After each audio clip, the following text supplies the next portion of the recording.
Salut l'équipe, on passe de l'Eurobasket à la NBA et on se régale. Bradley Beal a été transféré du côté des Phoenix Suns. On était obligé avec Erwan de se faire une petite vidéo récap de ce trade. Exactement, Bradley Beal qui bouge enfin des Washington Wizards. Moi je dis enfin parce que ça fait un petit moment que je t'en parle. C'est un joueur que j'aime beaucoup, mais c'est un joueur que ça fait quelques saisons maintenant où on ne comprend pas trop ce qui se passe là-bas. On a envie de le voir jouer des grandes joutes de play-off. Donc voilà, au moins...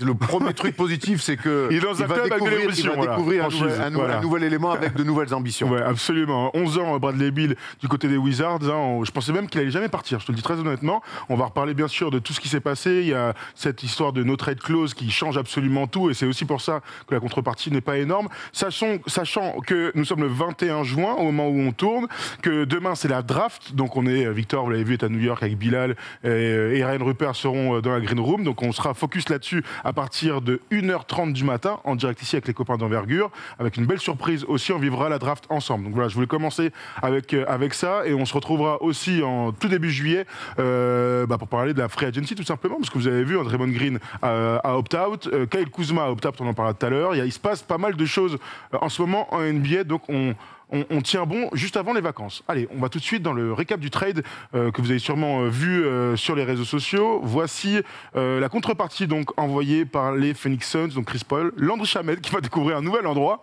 Et Landry Shamet, mon gars, il passe sa vie à être dans l'avion pour aller d'une franchise à une autre. Tous les ans ou tous les 2 ans, il bouge ton petit gars. Il a énormément bougé. C'est dingue, c'est quoi, 4e ou 5e équipe au moins, ouais, et toujours dans des projets avec de l'ambition. Là, ça va lui faire un petit peu drôle, le pauvre. Et des choix de draft, vous savez que pour compléter tout ça, les Suns n'avaient pas beaucoup à donner. Il y a beaucoup de pick swap en fonction de qui sera le pire bilan entre les Suns et les Wizards dans ce trade. Alors déjà, on va commencer par la nature de ce trade. Franchement, il n'y a rien en face. On peut le dire. Moi, j'étais sûr que Bradley Beal allait partir pour soit des jeunes talents, soit beaucoup de choix de draft. Quand on pense à Rudy Gobert l'année dernière, et ce qu'a envoyé Minnesota en contrepartie, on était tous un peu sur le cul de voir cette contrepartie. Ouais, moi je suis très surpris de ne pas voir DeAndre Ayton dans ce transfert-là. Je pensais qu'il pouvait faire partie du deal. Après, c'est peut-être aussi une volonté des Wizards de vraiment tourner une page et de l'écrire à leur manière. Peut-être que DeAndre Ayton, qui je pense... Visiblement, ils ont demandé DeAndre Ayton et les Suns ont dit non. Hein. C'est ce qui s'est passé. Ok, mais en tout cas, voilà, je pense que se débarrasser de Bradley Beal était pour moi, selon moi, la première pierre. Alors, ils n'ont peut-être pas pu avoir, selon ce que tu dis, tout ce qu'ils voulaient. Mais déjà, avec le départ de Bradley Beal, en fait, ils vont pouvoir commencer sur les prochaines semaines, les prochains mois, à écrire une nouvelle page de leur histoire. Tu l'as dit, Bradley Beal, ça faisait 11 ans qu'il était là. Il a été associé à Joe Noel pendant des années aussi. Voilà, il fallait complètement clôturer, c'est même pas tourner une page, en fait, c'est clôturer un bouquin et en écrire un nouveau. C'est vrai que c'est le chapitre des années 2010. Alors, commençons par les Wizards vite fait, on se fait 5 minutes, après on ira sur le plus excitant, donc l'association avec KD et Devin Booker. Mais ils étaient à la croisée des chemins, ça fait quelques années déjà qu'on espérait que les Wizards bougent. Le départ de Bradley Beal, avec, je le répète, cette no trade clause, qui permettait à Bradley Beal de choisir dans l'environnement dans lequel il voulait aller. Il y avait les offres des Bucks, il y avait les offres du Heat, il y avait même Sacramento qui était sur le coup, donc des équipes qui étaient ambitieuses, et c'est lui qui a décidé de partir chez les Suns, à l'image de KD, qui avait décidé il y a quelque temps d'aller dans cette franchise. J'ai envie de te dire que il part pour lui, mais sans mettre bien son équipe. Je sais pas si tu vois ce que je veux dire. Je vais pas te dire que je suis un peu déçu, mais moi j'aime bien quand tu as le choix d'avoir un petit peu de reconnaissance. Je sais pas si on peut appeler ça comme ça, mais un peu de reconnaissance et aller dans un endroit où la contrepartie sera plus intéressante que ça, quoi. Parce que là, il y a rien. Toi, tu es déçu de ça. Moi, je suis presque un peu déçu de son choix, de la destination. Moi, lui qui a fait la fac à Florida, je le voyais à Miami. Je sais pas pourquoi. Je le voyais. Tu as envie qu'il y ait une star qui aille à Miami aussi. C'est ça. Là, ça va peut-être pas tarder, mais c'est vrai que je suis.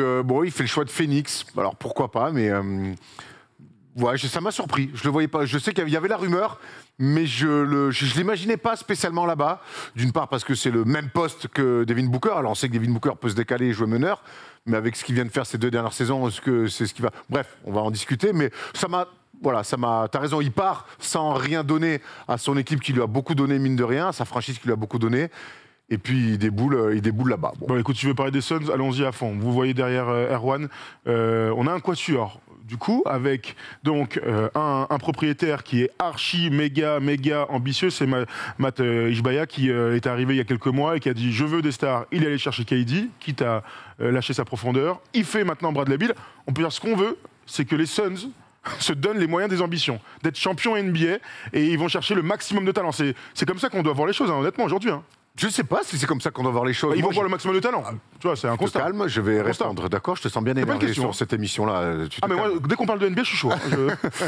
Moi, ça me rappelle Sean Marks il y a quelques années. Et tu avais dit exactement les mêmes choses. Ils se donnent les moyens d'être champions, ils font venir des stars et tout. Bon, moi le premier, qui suis un petit peu une michetonneuse dès qu'il y a un peu KD dans une équipe, on a le droit d'en revenir un petit peu. Moi, ce que je vois surtout, au-delà de se donner les moyens d'avoir des stars il en a, je vois surtout qu'il y a quelques jours, quelques semaines peut-être pour ceux qui regarderont la vidéo un peu plus tard, on a vu le sacre d'une équipe avec une profondeur, avec un coach, avec une vision qui s'est construite sur plusieurs années, avec des additions intelligentes et une superstar altruiste au possible.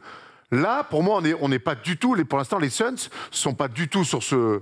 Ah bah là, on est sur une super team, ne sont pas sur ce concept-là, ils sont sur une super team qui, pour l'instant, dans la construction, se rapproche plus de ce qu'avaient fait les Nets, plus que ce que le champion en titre, et j'aime bien quand même toujours comparer au dernier champion en titre, tu vois, de faire une comparaison. Voilà, on est sur là, tu confonds deux trucs, hein. Tu confonds ce que je suis en train de te raconter sur... Non, mais sur le constat qu'on est en train de faire. Moi, je te parle de... Fais bouger les choses. Non, mais moi, je te fais part de ce qu'ils sont en train de faire, pas de mon avis. Oui, moi, ça y est, j'en suis revenu comme tout le monde. Hein. Je suis sûr, on sait jamais dans le basket, mais pour moi, ils sont pas assez forts pour un jour pouvoir battre une équipe comme les Nuggets au top. Je suis d'accord avec toi là-dessus à 100%. Maintenant, il y a un mec... Bah, en tout cas, je dis juste que les super teams, il n'y en a pas qui gagnent depuis le hit, il n'y a plus personne qui gagne comme ça. Oui, voilà, c'est ça. Et je sais qu'on peut parler des Warriors, mais les Warriors, c'était un énorme socle avec une superstar qui arrive. C'est pas exactement ce qu'on est en train de voir. Klay Thompson est devenu une superstar avec les Warriors. Steph Curry aussi. Steph Curry est devenu une superstar avec les Warriors. Draymond Green est devenu une superstar avec les Warriors. Là, c'est pas pareil. Très bien, oui, tout à fait. Encore une fois, tu me refais ce coup-là, t'as vu, là tu l'as senti. Hein. Erwan, vous savez, il a changé depuis quelques années. Ça fait un mois et demi, il est pas bon. Il fait des fins de phrase, je fais, mais attends, qu'est-ce que je fais? Ouais, calme-toi, Molière. C'est pas Molière, même Molière, il faisait pas effort. Ça pouvait lui arriver. Je sentais que tu voulais reprendre la main. Non, pas du tout. Bah alors attends, on va remettre un petit peu de calme dans tout ça. Donc, les ambitions des Suns, bonne ou mauvaise chose, on donne notre opinion dans quelques instants. D'abord, on reste vraiment sur la structure de l'équipe. James Jones est toujours le GM. Ils sont allés chercher Frank Vogel, un coach champion. Il y a quelques semaines, c'était l'une des grandes interrogations, qui allait prendre la succession de Monty Williams. Moi, j'ai été très honnête qu'il refasse ce coup-là, je te le dis très honnêtement, parce que cette équipe, pendant ce run de playoff, il leur manquait quoi? Du physique plutôt, et de la profondeur. Là, ils vont chercher un homme de talent. Je peux comprendre ce qu'ils sont allés faire, parce que Chris Paul était sur la fin, il fallait le remplacer. On parlait qu'il allait se faire, il devait se faire cut par cette équipe. Donc, Landry Shamet plus Chris Paul et des petits choix de draft de merde contre Bradley Beal, sur le papier, bon, j'ai envie de te dire que c'est un deal extraordinaire. On est d'accord là-dessus. On est d'accord. On est d'accord là-dessus. Le problème, c'est que le basket aujourd'hui, sans la profondeur, ne te permet même pas d'aller au bout, en tout cas en NBA. Moi, c'est là-dessus que je ne comprends pas ce choix de refaire une superstar en plus. Ah, mais moi, j'espère que c'est la première pierre d'un truc qui doit... Maintenant, moi, c'est ce qu'ils vont faire autour de ça. Très bien. Ils ont leurs 3 superstars. Hein, moi, DeAndre Ayton, on va quand même attendre avant de le mettre dans cette table-là. Tu vas les manger à côté pour l'instant, s'il te plaît. mais il est quand même là. Maintenant, je veux voir ce qu'ils vont faire avec DeAndre Ayton. C'est pas dit pour moi qu'il ne bouge pas cet été. Très possible même. Et puis surtout, je veux voir maintenant la viande qu'ils vont mettre autour. Parce que plus que jamais, la profondeur, le banc, les rôles, voilà, on en reviendra toujours à les rôles qui vont être capables de donner à certains. C'est comme ça que ça va. C'est ce qui va faire en sorte que cette équipe-là, on va y croire ou pas y croire. Ah, c'est pas l'arrivée de Bradley Beal qui va dire « Ah, on va y croire ». On en est revenu de ça. C'est maintenant, ok, vous avez 3 méga superstars, pour le coup, 3 méga superstars. 3 top scoreurs de la Ligue, 3 des meilleurs scoreurs de la Ligue. Mais en tout cas, là, en lecture actuelle, ça ne suffit pas. Il y a cette espèce de mème trop rigolo, là, où ils disent le banc des Suns, c'est tous les mêmes mecs avec le numéro 98, 97, 96 sur NBA 2K. Mais c'est rigolo, mais c'est un petit peu ça. Aujourd'hui, il te faut un banc pour les playoffs, il te faut un banc aussi pour vivre en saison régulière. Il faut une structure même d'équipe. Il faut une structure d'équipe, il faut des soldats, et des soldats qui acceptent leur rôle aussi, et qui sont mis en avant dans ces rôles-là. Il ne faut pas les faire valoir. Donc on a vu, et Denver, c'est pour ça que c'est le parfait exemple. Les Warriors, c'est le parfait exemple aussi. Ce qu'a fait Andrew Wiggins, le sacrifice, moi, dans ces 3-là, je vois aucun mec capable de faire ça pour l'instant. Même si Bradley Beal, on l'a presque oublié, mais est potentiellement un défenseur élite. Ça fait longtemps qu'on est revenu aussi. Hein. Après, quand t'as pas d'ambition, c'est difficile de se mettre par terre. Ça, donc, ok, excitant, shiny. Maintenant, il manque l'essentiel, j'ai envie de te dire. Il manque une équipe. Hein. Voilà. On va regarder, alors c'est bien sûr, en 21 juin, je répète, il y a la free agency, il va se passer beaucoup de choses, DeAndre Ayton ou pas, on n'en sait rien, mais il y aura beaucoup de free agents qui vont arriver. Regardez en tout cas en l'état, il y a beaucoup de trous dans cette équipe, il y a beaucoup de questions qui vont se poser sur qui va entourer ces 4 mecs. Voilà, Cameron Payne est en contrat longue garantie. Il y a beaucoup de certitudes sur le poste 3. Ah ouais, sur le poste... On a pu mettre un grand point d'interrogation, tu sais. Ismail White pourrait revenir. On a Darius Bazley et Jack Landale qui sont dans leur contrat en rookie qui devraient revenir aussi. Il y a Torrey Craig, je n'imagine pas laisser partir Torrey Craig. Il y a plein de questions, il y a TJ Warren, il y a plein de mecs comme ça autour. Quand je vois ça, je me dis que je serais très surpris que cette équipe arrive à être championne l'année prochaine. C'est leur seul objectif. Quand tu vas prendre KD en février et Bradley Beal au mois de juin. Pour moi, c'est la seule chose, le seul truc que tu dois avoir en tête. Malheureusement, les derniers champions ont prouvé que c'est le vécu collectif, c'est la structure d'équipe, c'est un coach qui se trouve avec ses stars, c'est des role-players qui se trouvent aussi comme tu viens de dire, dans des rôles hyper importants pour aller au bout. Pour l'instant, ils n'ont absolument rien. Et je vais te dire même plus.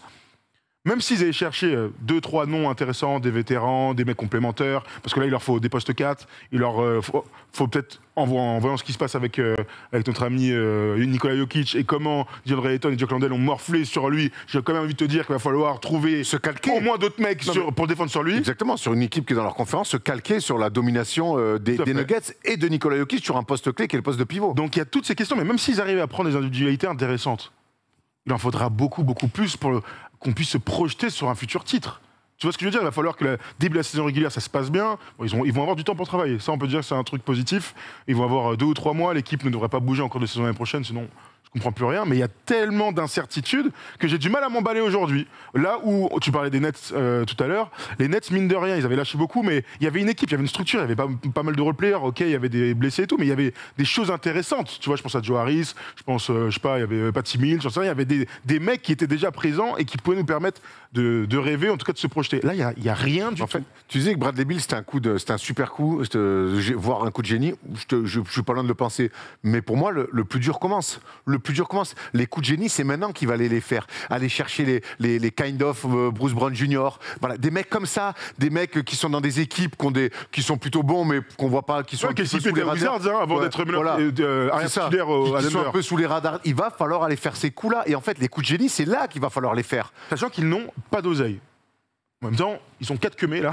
C'est sûr. À plus de 30 millions, ils ont rien à donner. Ils ont rien. Si t'as un T2 2200 € et une 309 à donner, bah t'es en concurrence directe avec Malakoff sur le.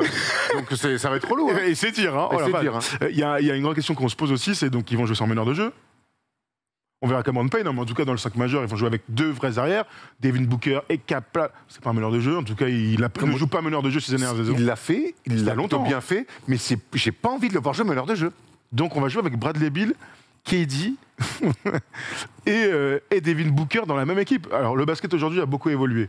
Bien sûr que les meneurs à l'ancienne, on n'est pas obligé de jouer avec ce type de joueur-là. Jamal Murray l'a montré aujourd'hui. C'est un combo scoreur qui s'est mué en un joueur impeccable à la main. Bravo à lui. On ne dit pas que Devin Booker n'est pas capable de faire ce qu'a fait Jamal Murray. Il n'empêche qu'il y a tellement de joueurs à qui il va falloir donner la balle que je me demande qui va être capable d'avoir ce rôle-là. Il y a bien un mec qui est obligé de s'effacer. Chris Bosh s'est effacé pour D-Wade et LeBron.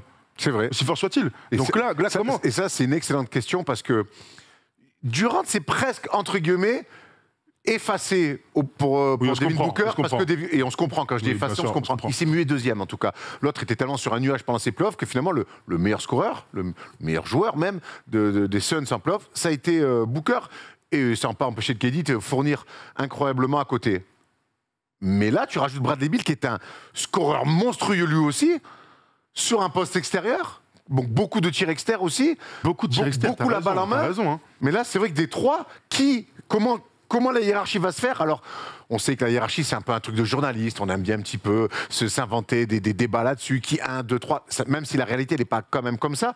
Mais à Miami, la première année, s'ils se cassent aussi les dents, c'est parce qu'à un moment donné, D-Wade et LeBron, c'est toi, moi. Non, mais d'abord, toi, à moi, d'accord. Ça, c'est aussi pour ça qu'ils perdent en 2011. Bien sûr. Donc, je sais. Dites-nous peut-être dans les commentaires, vous êtes souvent pertinents là-dessus.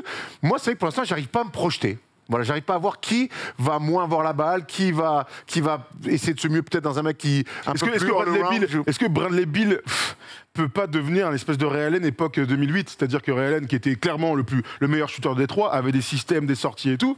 Bradley Beal est capable de faire ça. Il est aussi capable de porter la balle, de jouer du pick and roll, etc., etc. On ne dit pas qu'ils vont pas le faire. Je pense que quoi qu'il arrive, le mieux dans le basket, c'est la polyvalence. Donc, si tout le monde est capable de prendre des pick and roll, jouer d'un contre un, faire ci, faire ça, ou prendre des picks à l'opposé, tu peux être très imaginatif. Le problème, c'est que leur coach, il n'est pas très imaginatif en attaque. Ça fait quand même beaucoup de choses là. Non, c'est pas Léonard de Vinci, Frank Vogel, ça c'est sûr. Et j'aime bien la comparaison que tu dis avec Ray Allen, parce que Ray Allen Milwaukee, Ray Allen Seattle. Il drive, il me c'est Devin Booker, c'est Devin Booker, ou Bradley Beal, ça marche pour les deux. Bradley Beal. Mais il y a Rajon Rondo dans cette équipe-là. Là, pour l'instant, il y a comment de payer. Voilà, il y a un mec comme Rajon Rondo, tu parlais de qui va distribuer, qui va donner à manger à tout le monde. Pour l'instant, ils l'ont pas, ce mec-là. Mais après, voilà, via la draft, je sais pas, ou aller chercher peut-être un deuxième, un troisième meneur à qui on peut filer des responsabilités, parce que quand tu as ces trois mecs autour, t'as pas besoin d'avoir Magic Johnson non plus. Hein. Un mec solide défensivement, un peu mature dans son basket et qui joue juste, peut faire l'affaire. Ouais, mais ça coûte cher. Et André Miller après sa retraite. Ouais, je sais pas si t'as vu, mais Tyus Jones, par exemple, sera beaucoup trop cher. Je dis pas qu'il ira là-bas, mais Memphis est en train de se poser la question. Il va falloir remplacer. Ils sont 16 des frères Jones et ils ont tous le même profil. C'est clair. Mais Dillon Brooks va partir de Memphis. Ils sont à poil sur les ailes. Il est possible que Tyus Jones, qui est un meneur titulaire de la NBA, ait sa chance dans un futur arrangement dans une autre équipe. Et donc, il y a peut-être un mec à aller chercher. Je n'y crois pas une seconde. Sauf si tu fais péter un fusible, c'est celui de DeAndre Ayton. Les premières choses qui sont sorties, c'est que Frank Vogel, lui, a envie d'avoir une bonne relation avec DeAndre Ayton. Il fait partie du projet, etc., etc. Mais c'est la seule chose qui puisse te permettre de te renforcer sur les ailes, à l'intérieur, sur la viande, sur les soldats. Après, si on se calque toujours sur l'équipe championne et en plus dans leur conférence, je pense qu'effectivement, DeAndre Ayton, et moi, de ce que j'ai vu ces 2 dernières années, c'est un mec qui a envie d'avoir la balle, c'est un mec... on les connaît, ces intérieurs. Tu as des intérieurs, type Rudy, qui n'ont pas la balle, ils vont continuer les efforts. Ils vont continuer les efforts. Même profil, ça c'est clair. Voilà. DeAndre Ayton, s'il touche pas la balle, c'est un élégant, on l'a vu, il aime bien la crème, il aime bien les contours, tu vois. C'est pas ce qu'il va leur falloir. Moi, je pense que la valeur marchande de DeAndre Ayton va être importante. Il va falloir qu'il s'en sépare pour aller trouver des bons assets pour bien entourer ce trio-là. Vraiment, pour moi, ça va être la clé. Il leur faut un grand pivot titulaire, mais pas un fort, un grand de taille, solide. Il leur faut des postes 4 parce qu'on l'a vu l'année dernière, c'est impossible de ne pas avoir des soldats derrière Kevin Durant qui puissent jouer avec Kevin Durant. Bon, l'avantage, c'est qu'Odette, il y en a 75 des joueurs de ce profil-là, qui soient des Fendi, qui soient dans le corner, qui aillent se charger du meilleur ailier adverse, etc., etc. Il y en a. C'est assez cher de nos jours, donc il va falloir inventer des choses. On sait que Josh Okogie et Torrey Craig étaient dans l'effectif l'année dernière. Ce serait très con de les laisser partir. Ces mecs-là. On est plutôt d'accord. Donc il y a déjà ces trucs-là, et puis il y a le poste de meneur de jeu, à voir ce qu'ils vont faire, comment ça va tourner. Il y a beaucoup d'interrogations au sein de cette équipe. Heureusement, on n'est qu'en juin et ils vont de toute manière, ils sont obligés de proposer des contrats à des mecs pour remplir les places, les slots. Mais ouais, aujourd'hui, moi j'ai l'impression ils ont fait un truc encore shiny. T'as raison. Maintenant, vas-y, on va voir. Moi, si j'étais le propriétaire, quand même, je vous le dis très honnêtement, je l'aurais pas fait. Bradley Beal. Moi, je l'aurais pas fait. Et les Suns, pour l'instant, c'est la meuf en Louboutin que tu vois en soirée qui est dans des tables VIP, ça et tout, et finalement, Angela dans un studio de 12 mètres carrés. Ouais, sauf qu'il y a 3 ans, elle était en couple, tout allait bien, elle va en finale NBA. Au moment de dire oui sur la bague, c'est le cercle de la vie. C'est le cercle de la vie. Le cercle de la vie. Le cercle de l'amour même. Bon, en tout cas, on verra ce qui va se passer pour les Phoenix Suns dans quelques jours. On prendra le temps d'en rediscuter en fonction des joueurs qui vont arriver. De toute façon, on pourra réfléchir à tout ça. Je voulais vite fait qu'on reparle des Wizards. Parce qu'on a fait une petite timeline. Le départ de Bradley Beal, on l'a dit, c'est le renouveau. À la direction est arrivé beaucoup de monde et surtout des mecs qui sont là pour d'abord détruire, c'est important. Will Dawkins est arrivé, le nouveau GM, et il a dit bon bah voilà, ça y est, on va faire table rase du passé. Le trade de Bradley Beal, alors c'était le seul joueur de la NBA qui avait une no trade clause. Ouais, c'est ça. Ouais, c'est ça, je suis pas fou. Ok. Il a réussi à le refourguer. On a parlé de la contrepartie. Ils ont le 8e choix de draft de cette ci. Porzingis va se faire transférer. C'est inimaginable qu'il reste dans tout ça. Donc, à voir ce qu'ils vont récupérer en face. On sait que Portland est très très chaud sur Porzingis, notamment, mais aussi est très très chaud sur d'autres joueurs. Je pense, je sais pas si tu l'as vu ce matin, mais Paul George est espéré. Jeremy Grant va peut-être prolonger en fonction de ce qui va se passer. Il y a Pascal Siakam aussi, la chimère du côté de Portland. Donc, à voir, à surveiller pour Porzingis. Chris Paul donc va se faire couper, a priori. Bon, j'espère pour lui et pour eux. J'ai l'impression que son but, c'est de lui donner ses 15 millions s'il se fait couper là au mois de juin. Et Kyle Kuzma, qui a opt-out aujourd'hui, sa player option de 13 millions de dollars. Pendant la saison, alors qu'il était très bon, on disait qu'il allait prolonger. On peut se poser la question de qui va lui donner de l'argent et est-ce qu'il va rester à Washington. Mais dans ce qui est en train de se passer, j'ai l'impression que ça y est, il est temps qu'on laisse Porzingis et Kyle Kuzma. Je sais pas ce que tu en penses. Moi, je suis d'accord avec ça. Il faut quand on fait table rase, quand on part sur un nouveau projet, et on le dit depuis qu'on fait des émissions NBA, l'entre-deux en NBA, c'est le pire truc. L'entre-deux en NBA, c'est le pire truc. Donc là, pour moi, il faut faire table rase, même si Porzingis et Kuzma sont parfaitement relancés du côté des Wizards et que c'est des très bons joueurs. Les gars, allez vous éclater ailleurs. Merci pour tout. Nous, quand tu repars, vaut mieux repartir à 0. On le dit, l'entre-deux, c'est cata. Et essayer de garder Kuzma, plus ou moins, qui en plus, Kuzma, c'est un très bon joueur, mais c'est un scoreur, c'est pas un leader, c'est pas un grand frère.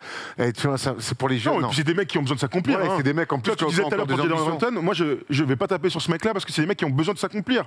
Les mecs ont 22, 23, 24, 25 ans, ils ont envie de mettre 25 points par match. Putain, encore heureux, mec. Moi je préfère cette ambition-là que plutôt que de dire je vais m'inscrire dans un collectif. C'est la NBA, il n'y a que des restas. Kyle Kuzma, il a envie de se faire kiffer. Eh ben, je suis d'accord avec toi. Soit il se fait kiffer dans cette équipe-là. On pourrait dire que Kyle Kuzma, tu vois, il pourrait le considérer comme tu feras partie des fers de lance l'année prochaine. Le but quand même, c'est de gagner quelques matchs. On aime bien les reconstruire comme ça. Il n'est pas assez fort pour te faire gagner des matchs. Mais j'ai envie de le voir ailleurs maintenant, dans un autre rôle. Écoute, on verra. Donc il y a beaucoup de choses qu'on va suivre, bien sûr. Le soir de la draft, il va se passer des trucs aux Wizards sûrement.